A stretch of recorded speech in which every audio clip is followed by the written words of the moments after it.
아멘. 오늘 나누실 하나님의 말씀은 시편 31편 1절에서 24절입니다. 구약성경 821쪽입니다. 시편 31편 1절에서 24절입니다.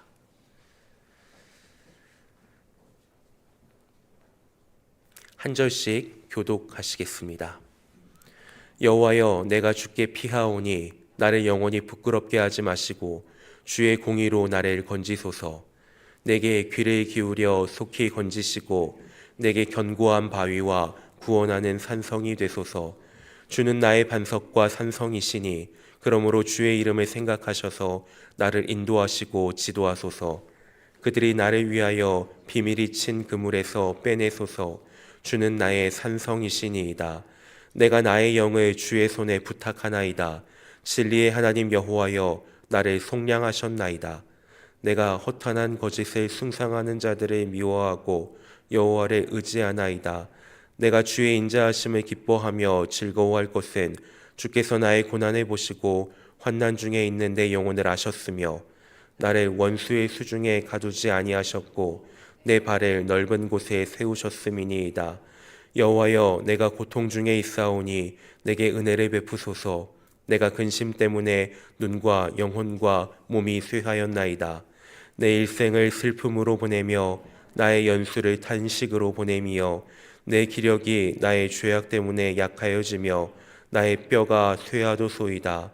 내가 모든 대적들 때문에 욕을 당하고 내 이웃에게서는 심히 당하니 내 친구가 놀라고 길에서 보는 자가 나를 피하였나이다.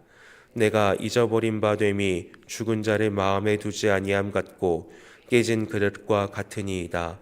내가 무리의 비방을 들었으므로 사방이 두려움으로 감싸였나이다. 그들이 나를 치려고 함께 의논할 때에 내 생명을 빼앗기로 꾀하였나이다. 여호와여, 그러하여도 나는 주께 의지하고 말하기를 주는 내 하나님이시라 하였나이다. 나의 앞날이 주의 손에 있사오니 내 원수들과 나를 핍박하는 자들의 손에서 나를 건져 주소서. 주의 얼굴을 주의 종에게 비추시고 주의 사랑하심으로 나를 구원하소서. 여호와여, 내가 주를 불렀사오니 나를 부끄럽게 하지 마시고 악인들을 부끄럽게 하사 스올에서 잠잠하게 하소서. 교만하고 완악한 말로 무례히 의인을 치는 거짓 입술이 말 못하는 자 되게 하소서. 주를 두려워하는 자를 위하여 쌓아두신 은혜, 곧 주께 피하는 자를 위하여 인생 앞에 베푸신 은혜가 어찌 그리 큰지요.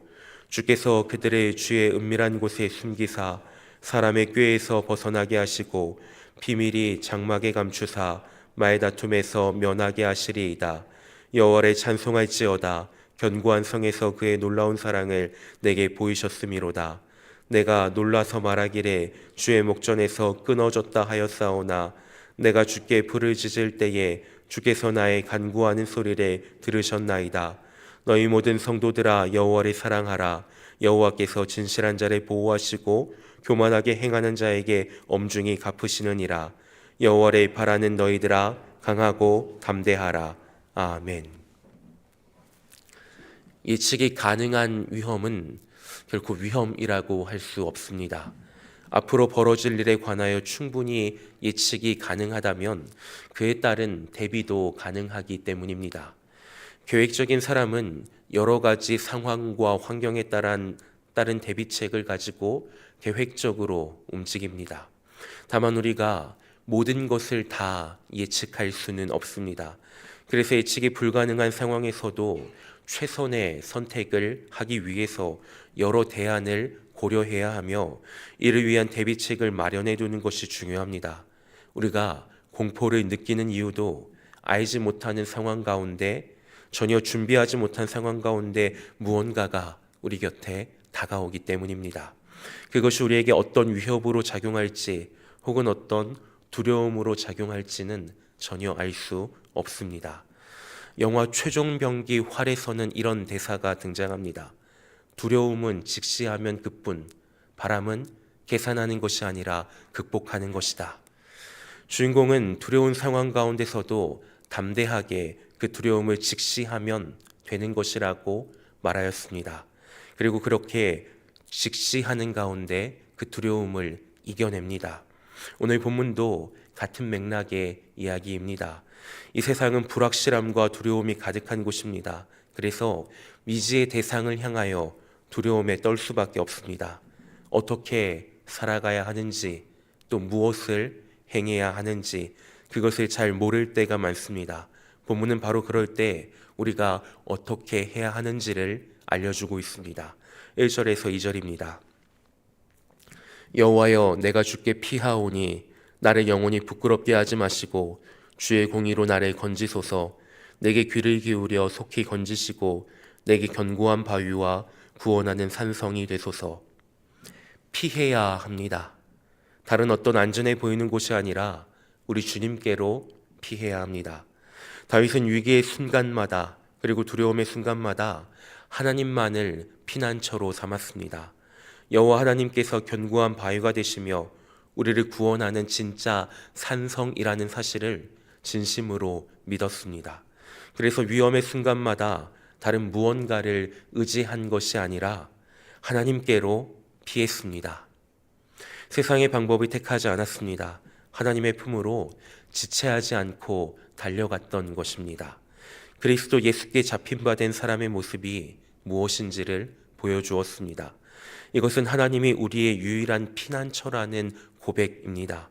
어떤 고난과 어려움, 그리고 예측하지 못한 무언가가 우리 삶에 닥쳐온다고 할지라도 이렇게 고백할 수 있어야 하겠습니다. 하나님만이 우리의 유일한 구원자이십니다. 19절입니다.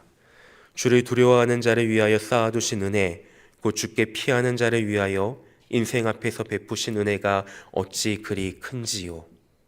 다윗은 하나님께서 자기에게 피하는 자에게 은혜를 베푸시고 지키시고 또 보호하신다는 사실을 너무 잘 알고 있었습니다. 세상에서는 환난이 끊이지 않습니다. 시편에는 감사와 찬양의 시도 많이 있지만 위기 가운데 구원을 호소하는 비탄시가 더 많이 있습니다.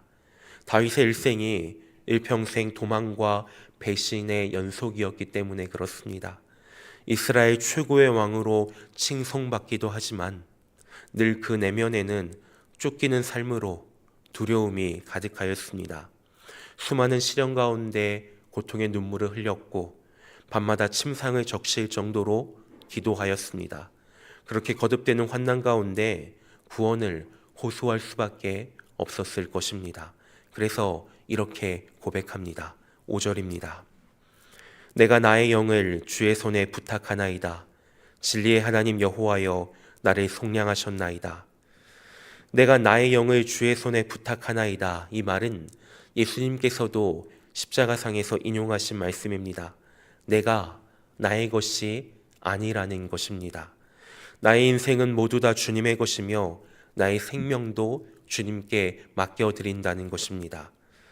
또한 청지기적인 고백입니다. 우리에게 주어진 모든 것의 소유는 내가 아니라 바로 하나님께 있습니다. 우리에게 잠시 맡겨주셨을 뿐입니다. 다윗이 이토록 거듭되는 환난 가운데 구원을 호소할 수밖에 없었던 것을 단순히 그의 범죄함 때문이라고 할 수는 없습니다. 물론 범죄하였고 하나님께 징계를 받은 것도 사실입니다. 그러나 동시에 누구보다도 하나님 앞에서 의로운 삶을 살아왔고 진실한 삶을 살려고 노력한 사람이 바로 다윗입니다. 하나님의 마음에 합한 자였다는 칭찬도 받았습니다. 오히려 그가 하나님의 마음에 합한 자였고 의로운 자였기 때문에 환난과 핍박과 고난이 가득하였던 것입니다. 세상이 다윗을 가만히 내버려 둘 수 없었습니다. 다윗은 하나님의 사람이었고 사탄은 하나님의 사람을 그냥 내버려 두지 않습니다. 때로는 감당치 못할 강력한 세력으로, 또 때로는 결코 피할 수 없는 강력한 유혹으로, 때로는 사랑하는 아들로부터 그렇게 공격받았습니다. 그리고 우리도 그렇게 공격받을 수 있습니다. 더 많이 누리고 더 많이 가지고 싶은 우리 내면의 욕심이 때로는 우리를 그렇게 잠식하곤 합니다. 잡힌 바 된 그것을 잡으려고 달려가면 달려갈수록 우리가 달리지 못하도록 뒤에서 잡아치려고 할 것입니다. 세상에 잡아야 할 것이 얼마나 많은지 우리에게 보여줄 것입니다. 아니, 우리는 이미 잡아야 할 세상적 가치관이 무엇인지를 너무나 잘 알고 있습니다. 그런데도 그렇게 잡아야 할 세상적 가치관보다 이미 우리를 붙잡아 주신 주님의 은혜가 얼마나 큰지 또한 잘 알고 있습니다. 왜냐하면 진리의 하나님 여호와께서 우리를 속량해 주셨기 때문입니다. 죄로 이미 죽은 우리를 예수 그리스도께서 속량해 주시고 다시 살려주셨습니다. 그 은혜에 감격하여 오늘도 잡힌 바 된 그것을 잡기 위하여 달려나아갑니다. 그런데 그렇게 살다 보면은 힘들고 지칠 때도 분명히 있습니다. 9절에서 10절입니다. 여호와여, 내가 고통 중에 있사오니 내게 은혜를 베푸소서. 내가 근심 때문에 눈과 영혼과 몸이 쇠하였나이다. 내 일생을 슬픔으로 보내며 나의 연수를 탄식으로 보내며 내 기력이 나의 죄악 때문에 약하여지며 나의 뼈가 쇠하도소이다. 고통 가운데 신음할 수도 있을 것이고 근심 때문에 쇠약해질 수도 있습니다. 일생을 슬픔으로 보내며 탄식할 수도 있고 기력이 약하여지고 뼈가 쇠할 수도 있습니다. 다윗은 자신의 괴로움을 하나님 앞에서 솔직하게 고백하였습니다. 마음의 근심과 육체의 쇠약함, 그리고 사람들로부터의 배척까지 여러 종류의 고난으로 힘겨워합니다. 하지만 그럼에도 불구하고 소망을 잃지 않았습니다. 그럼에도 불구하고 나에게 은혜를 베풀어 달라며 하나님을 찾았습니다. 14절에서 15절입니다. 여호와여, 그러하여도 나는 주께 의지하고 말하기를 주는 내 하나님이시라 하였나이다. 나의 앞날이 주의 손에 있사오니 내 원수들과 나를 핍박하는 자들의 손에서 나를 건져 주소서. 14절의 말씀을 새번역 성경은 이렇게 기록합니다. 누가 뭐라고 해도 나는 주님만 의지하며 주님이 나의 하나님이라고 말할 것입니다.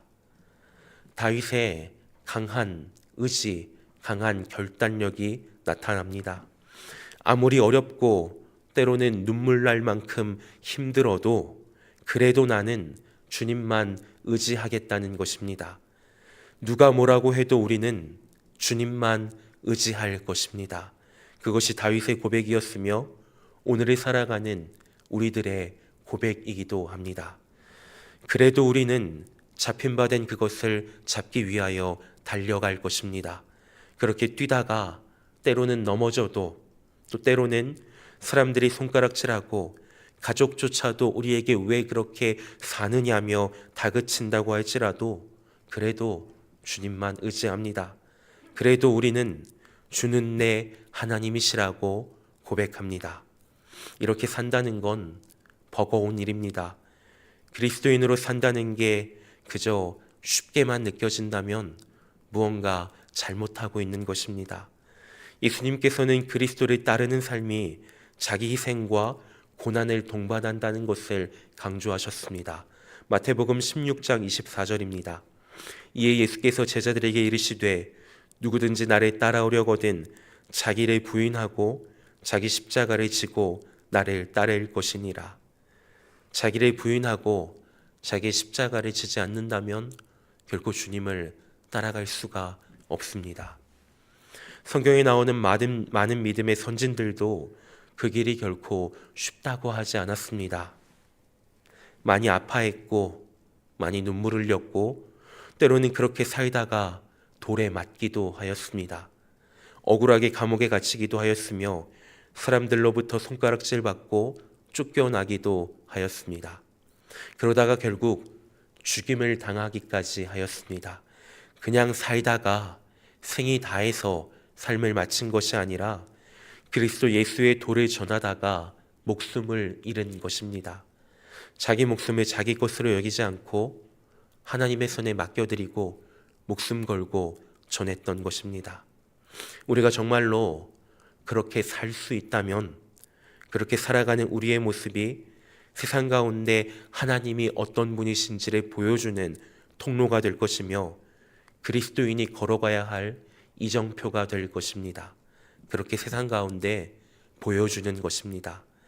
그리스도인으로서의 자존심을 가지고 이 세상을 살아가는 예수 믿는 사람이 어떤지를 알려주는 것입니다. 누가 뭐라고 해도 나는 주님만 의지하며 주님이 나의 하나님이라고 말하는 삶을 살아간다면 우리 주님께서는 반드시 칭찬해 주실 것입니다. 그리고 우리로 그렇게 살아갈 수 있는 힘과 능력을 더하여 주실 것입니다. 오늘 이 하루도, 이 하루의 삶도 주께 피하는 가운데 주님만을 의지하고 사랑할 수 있는 한 날이 되시기를 소망합니다. 기도하시겠습니다.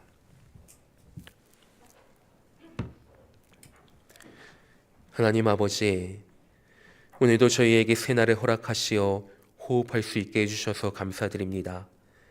오직 주님만이 우리가 피할 수 있는 견고한 바위요 구원하는 산성이심을 고백합니다. 어려움의 순간순간마다 힘이신 여호와 하나님께로만 피하는 저희가 되게 하여 주시옵소서. 아무리 힘들고 어렵고 때로는 눈물이 나도 누가 뭐라고 해도 주님만 의지하며 주님이 우리 하나님이라고 말할 것입니다. 그렇게 살아갈 수 있는 힘과 능력을 더하여 주시옵소서.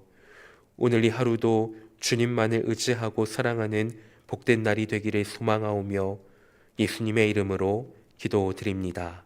아멘.